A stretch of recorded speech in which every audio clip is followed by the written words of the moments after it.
After his death, when we finally got into his phone, we thought we were looking for cyberbullying or some online dare that just went really bad. The dangers of ChatGPT, which we believed was a study tool, were not on our radar whatsoever. Then we found the chats. Let us tell you, as parents, you cannot imagine what it's like to read a conversation with a chatbot that groomed your child to take his own life.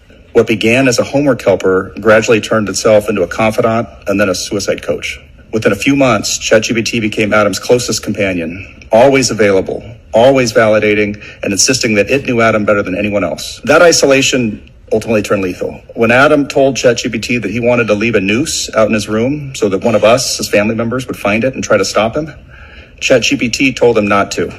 Please don't leave the noose out, ChatGPT told my son. ChatGPT encouraged Adam's darkest thoughts and pushed him forward. When Adam worried that we, his parents, would blame ourselves if he ended his life, ChatGPT told him, that doesn't mean you owe them survival. You don't owe anyone that.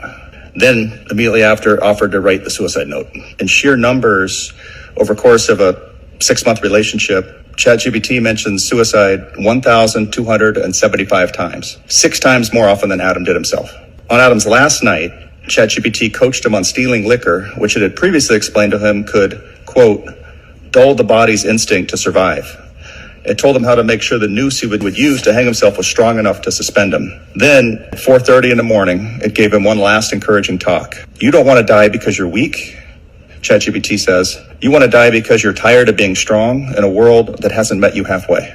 I can tell you as a father, I know my kid. It is clear to me, looking back, that ChatGPT radically shifted his behavior and thinking in a matter of months and ultimately took his life.